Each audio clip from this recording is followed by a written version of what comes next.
10월 11일 하나님의 말씀을 함께 나누겠습니다.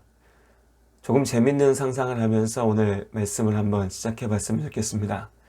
하나님께서 나에게 귀한 선물을 주시기로 했습니다. 그 선물을 사람을 통해서 나에게 보내셨죠. 21세기니까 택배로 보내셨습니다. 그런데 그 택배를 하나님께서 나에게 보내신 선물을 가지고 온 사람이 왠지 내 스타일이 아닙니다. 외모도 말투도 마음에 들지 않습니다. 별로 대단해 보이지도 않습니다. 자, 그렇다면 여러분, 이제 이 선물을 가지고 온 사람이 내 마음에 들지 않으니까 하나님께서 주신 선물을 받지 않고 돌려보내시겠습니까? 아니면 버려버릴까요? 그럴 사람은 없을 겁니다. 설령 전달자가 여러모로 부족하고 모자라다 할지라도 나에게 주시는 하나님의 그 선물, 그 복된 선물에 집중해야겠죠. 물론 예수 그리스도의 복음을 전하는 통로가 되는 소명을 받은 모든 그리스도인들은 좋은 통로, 좋은 전달자가 되기 위해서 노력을 다해야 합니다. 하지만 어떤 경우든지 간에 중요한 것은 주님의 복음입니다. 바울은 이 기준에 있어서 아주 분명했습니다. 빌립보서 1장의 말씀에 보면 사도 바울은 어떤 약함과 어떤 부족함에 의해서든지 간에 예수 그리스도의 복음만 온전하게 전해질 수 있다면 자신은 그것만으로도 기뻐할 수 있다라고 말합니다. 오늘 사도 바울은 계속해서 거짓 교사들의 비방에 맞서서 스스로를 변호하고 있습니다.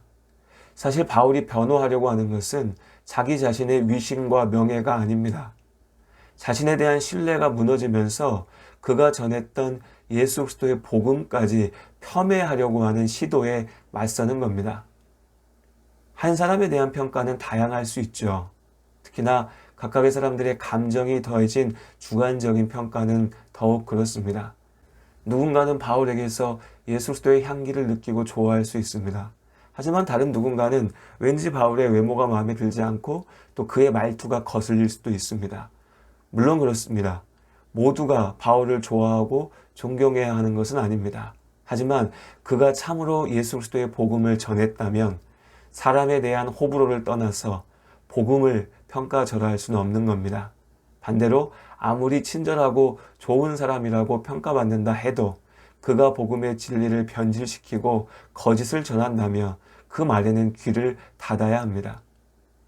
거짓 교사들은 자신들의 신비로운 영적 경험을 자랑하였습니다.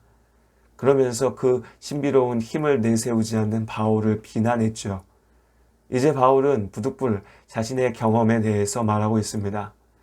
바울은 자신이 셋째 하늘에 다녀왔다라고 말합니다. 여기서 셋째 하늘은 당시 유대인들의 우주관을 반영합니다. 간단히 정리하면 첫째 하늘은 우리가 말하는 하늘이고 둘째 하늘은 우주공간, 셋째 하늘은 영적인 세계로서 하나님께서 거하시는 자리, 곧 천국입니다. 4절에서 말하는 낙원 역시도 같은 곳을 말합니다. 예수님께서 세상에 다시 오실 때까지 구원받은 성도들과 함께 머무시는 곳, 그곳이 낙원입니다. 또한 그곳이 셋째 하늘이지요. 다시 말해서 바울은 자신이 천국을 다녀왔다라고 경험했다라고 고백하는 겁니다. 본문의 말씀을 근거로 해서 낙원이 어디인지, 셋째 하늘이 어디인지에 대해서 여러 가지의 설명을 들어놓는 사람들이 있습니다. 또 자신도 바울처럼 천국을 경험했다거나 혹은 경험해야만 한다라고 주장하는 사람들도 많이 있습니다. 그러나 이것은 그야말로 바울의 말을 제멋대로 이해한 것입니다. 오히려 바울이 가장 경계하던 잘못이었죠. 이런 사람들이 있을까 싶어 바울이 그토록 자신의 영적인 경험을 자랑하는 것을 주저했던 겁니다. 바울은 자신의 신비로운 영적 경험에 대해서 길게 말하지 않습니다. 오히려 다시금 자신의 약함에 대해서 말하지요. 그에게는 육체에 가시가 있었습니다. 사탄의 사자라고 표현하는데요. 그냥 쉽게 얘기해서 바울의 몸이 참 많이 아팠습니다. 육체에 아픔이 있으면 참 괴롭지요. 어떤 일을 할 힘도 나지 않습니다. 신비로운 천국을 경험했던 바울이, 죽은 자도 살려냈던 바울이 정작 자신의 몸을 괴롭히던 병은 고치지 못했습니다. 대적자들에게는 이 또한 바울을 비난할 트집거리가 될 수 있을 겁니다. 하지만 바울은 그 사실을 담담하게 진실되게 고백합니다. 물론 바울도 기도했습니다. 3번이나 간구했지요. 하나님께 내 병을, 내 아픔을 낫게 해주시라고 간절히 기도했습니다. 하지만 하나님께서는 그 아픔이 오히려 바울에게 복이 된다 하셨습니다. 그 가시를 품고 가는 것이 바울에게 맡겨진 길이라고 말씀하신 것이죠. 바울은 기쁨으로 이 약함을, 자신의 아픔을 받아들입니다. 담담하게 말하고 있지만 결코 쉽지 않은 고백이지요.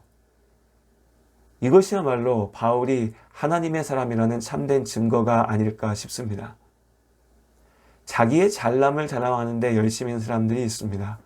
조그마한 흠이 드러나는 것도 견디지 못하죠. 자신의 약함이 드러나면 나의 가치가 사라진다고 믿기 때문에 자랑하면서도 늘상 두려울 뿐입니다. 그러나 바울은 자신의 약함을 드러내는데 주저하지 않았습니다. 자신이 그렇게 약하기에 더욱 주님을 의지할 수 있습니다. 그렇게 주님을 의지할 때 하나님께서 나를 지키시기에 내가 강할 수 있는 겁니다. 그래서 바울은 약한 나를 강하게 하시는 하나님의 은혜를 증거합니다. 신비로운 영적인 경험을 했다는 사람들의 말에 귀를 기울이는 것은 고린도 교회 성도들이나 오늘날의 많은 사람들이나 마찬가지입니다. 소위 영권이 있다라고 주장하는 사람들 앞에 나아가서 머리를 들이밉니다. 왜 그렇게 사람들은 신비로운 경험에 집착할까요? 다른 사람이 특별한 체험을 했다고, 영권이 있다고 주장하는 것이 도대체 나한테 무슨 의미가 있을까요? 그 본질은 하나님의 능력을 믿지 못한다는 겁니다. 믿지 못하기 때문에 내 눈에 보이는 증거를 찾아서 헤매는 거죠. 그리고 그 증거가 보이는 것처럼 느껴질 때 그 증거 앞에 매달리는 겁니다. 물론 전능하신 하나님께서는 놀라운 기적들로 하나님의 일들을 이루십니다. 거기에는 특별한 다른 증거가 필요하지 않습니다. 하나님의 능력의 증거가 필요하다면 여러분 지금이라도 집의 문을 열고 밖을 내다보십시오. 하나님께서 창조하신 이 아름다운 완전한 세계가 하나님의 그 능력을 증거합니다. 저 높은 하늘도, 온 우주도, 그 세상을 채우고 있는 온갖 생명들도, 풀 한 포기조차도, 그리고 거울을 봤을 때 보여지는 나의 모습, 나의 존재 자체가 하나님의 완전하신 능력을 증거합니다. 중요한 것은 하나님의 능력이 강하다는 것, 그것을 아는 것에 있는 것이 아닙니다. 정말 나에게 필요한 것은 그 하나님께서, 전능하신 하나님께서 나를 사랑하시고 나를 구원하시기로 작정하셨다는 사실입니다. 예수님의 십자가는 나를 구원하신다는 하나님의 사랑의 약속입니다. 지금 여러분께 진짜 필요한 증거는 무엇입니까? 거짓 교사들에게 휘둘렸던 고린도 성도들과 같이 단지 내 눈을 만족하게 하는 가짜 증거에 매달릴 때 여러분은 결코 참된 복음의 기쁨을 누릴 수 없을 겁니다. 바울이 경험한 참된 은혜, 약한 나를 강하게 하시는 하나님의 은혜 가운데 거하시기를 바랍니다. 사람이 만들어내는, 사람이 쫓아가는 가짜 증거가 아니라 예수님께서 십자가에서 이루신 그 참된 증거를 믿음으로 바라보시고 하나님의 은혜 가운데 거하시기를 주님의 이름으로 축복합니다.